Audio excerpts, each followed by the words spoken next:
멍한저우 화웨이 부회장이 캐나다를 출국하면서 진행한 인터뷰입니다. 지지와 도움을 준 조국과 조국의 인민에게 감사하다. 조국이 가장 큰 버팀목이라고 했고 캐나다 정부에 감사하다는 멘트도 있었습니다. 중국인이지만 멍 부회장은 캐나다와 홍콩의 영주권도 가지고 있습니다. 9월 25일 늦은 밤 화웨이의 멍한저우 부회장이 탑승한 전용기가 심천에 도착하자 마치 중국 국가대표 축구팀이 월드컵에 출전해서 한 골 넣고 귀국한 듯 중국 전역은 축제 분위기였습니다. 중국 언론들이 중국 외교의 승리라고 규정지은 귀국 현장은 나라를 위한 국가 영웅의 환영식이라도 되는 것처럼 요즘 즐거운 일을 찾기 힘든 중국인들에게는 자긍심을 심어주는 중국 정부의 좋은 선전 활동이 된 듯합니다.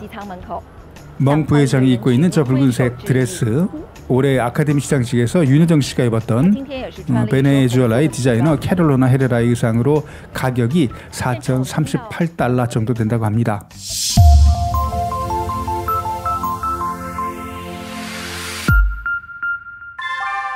캐나다 일간지 더 글로브 앤 메일은 9월 17일 미 법무부가 화웨이의 최고 채무 책임자인 멍한저우의 출국을 허용하는 조건에 기소유예 합의에 대해 중국, 화웨이 그리고 멍한저우의 변호사들과 협상을 제기했다고 최초로 보도했습니다.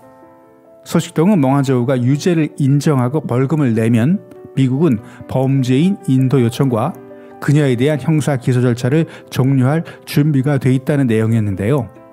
양측의 대화가 실제로 몇 주 동안 진행되었고 24일 2022년 말까지 기소를 연기하는 데 합의하면서 풀려났습니다. 멍한저우 부회장은 2018년 12월 1일 멕시코를 가기 위해서 캐나다 밴쿠버 국제공항에서 환승하다 긴급 체포됐습니다. 혐의 내용은 화웨이 산하기업인 스카이컴이 미국의 제재 대상국인 이란에 통신 장비를 수출하는 데 필요한 문서를 조작해서 HSBC 은행에 미국의 대이란 제재를 위반하게 했다는 혐의였습니다. 당시 트럼프 행정부가 중국에 대한 제재의 일환으로 시작했던 무역전쟁을 90일간 중지하자고 합의한 직후여서 파장은 더욱 컸고요. 멍한저우의 변호인단은 체포 당시 캐나다 사법기관이 변호사가 입회하지 않은 상태에서 불법으로 채집한 증거라 증거 자체가 오염돼서 혐의가 성립되지 않는다고 주장해왔는데요. 멍 부회장의 노트북을 캐나다 사법기관이 적법하지 않은 절차로 열어봤다는 겁니다. 중국 최대 통신업체 회장의 장녀라는 신분에 미국과 국군을 걸고 싸우고 있는 중국 정부가 지원하는 멍 부회장이라 아마 캐나다 최고의 변호사들의 변호팀을 구성 지난 3년간 법정 투쟁을 해왔을 겁니다. 멍 부회장이 캐나다 공항에서 구속되자 중국 정부는 뜬금없이 마이클이라는 이름을 가진 2명의 캐나다인을 각각 간첩 혐의로 구속해버립니다. 한 명은 대북 사업가인 마이클 스페이버, 또 다른 한 명은 전직 외교관인 마이클 커브릭. 마이클 스페이버는 간첩 혐의로 11년형을 언도받고 복역 중이었고 마이클 커브릭은 지난 3월부터 재판이 중단된 상태로 지금까지 중국 사법당국에 억류되어 왔습니다. 그동안 이 2명의 캐나다인에 대해서는 국제사회에서 중국의 인질 외교라고 비판해왔습니다. 你这是一个充满恶意的问题吧？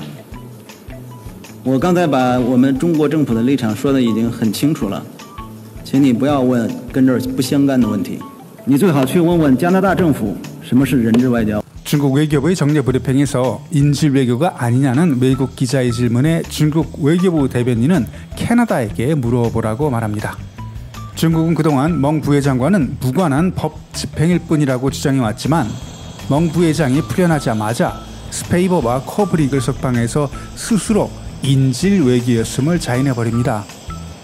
2명의 마이클은 캐나다 전용기 편으로 멍한저우가 심천에 도착한 시간과 거의 비슷한 시각에 캐나다 캘거리에 도착했습니다.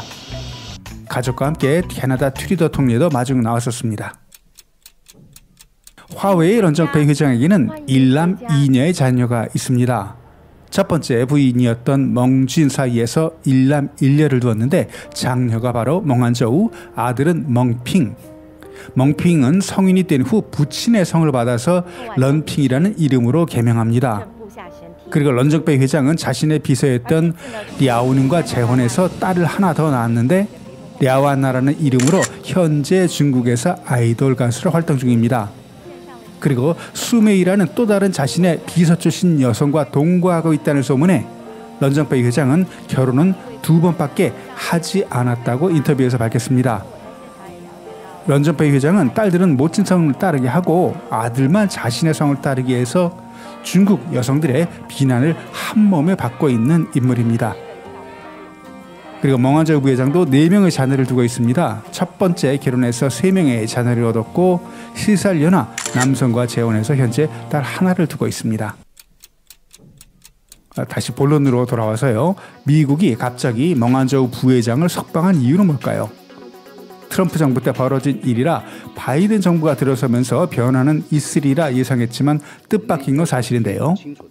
먼저 미국이 중국과 긴장 관계를 더 확대하지 않겠다는 제스처로 중국의 예상치 못한 군사 행동을 사전에 차단하는 목적으로 보입니다. 바이든 정부가 트럼프 정부의 정책을 수정하지 않고 일관되게 추진해온 게 바로 대중국 제재입니다. 그러나 미국은 쿼드 동맹에 더해서 파이브 아이스를 확대하려는 계획, 최근 들어 미국, 영국, 호주의 어커스, 여기에 영국, 프랑스, 일본, 호주 등의 동맹국들과 태평양 남중국해에서 연합 합동을 진행해오면서 미중 간 국지전적인 군사 충돌 가능성도 높았던 게 사실입니다. 며칠 전 유엔 연설에서도 바이든 대통령은 미국은 신냉전을 추구하지 않는다고 강조했는데요. 미국은 중국과 군사 대결을 원하는 게 아니고 상호 존중을 원한다는 제스처로 멍한저우를 석방했다고 볼 수 있습니다.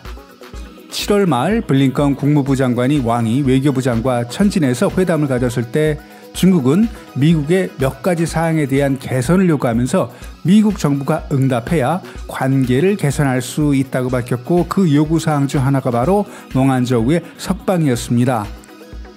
중국의 요구 중 일부를 미국이 수용하는 모양새로 중국을 협상 테이블로 나오게 하는 전략으로 보입니다. 멍한저우 석방에 대해서 대미 외교의 승리라고 중국 정부가 대대적으로 선전하는 이유가 바로 여기에 있습니다.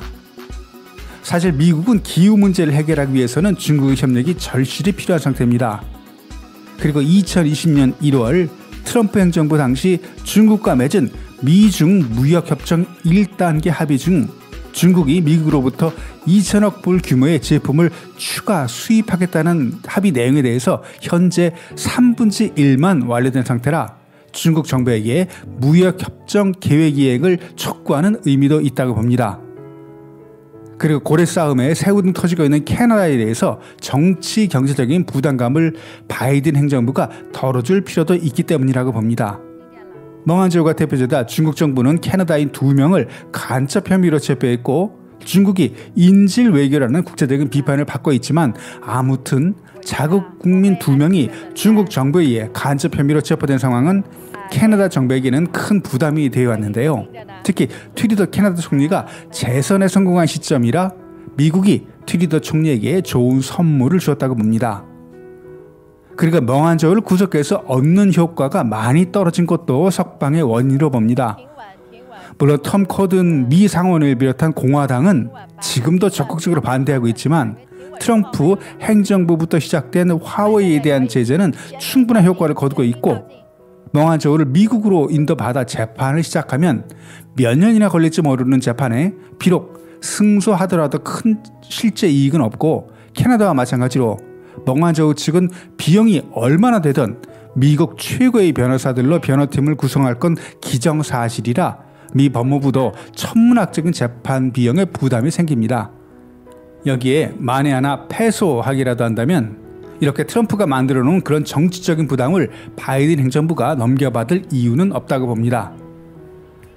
중국 국영방송과 인민일보 등 중국의 주요 매체는 멍한저우의 도착 전 과정을 실시간으로 중계했습니다.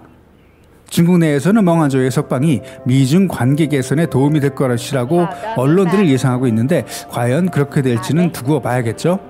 그리고 멍한저우의 귀국 행사를 모든 중국인이 중국 외교의 승리라고 좋게 보는 건 아닙니다.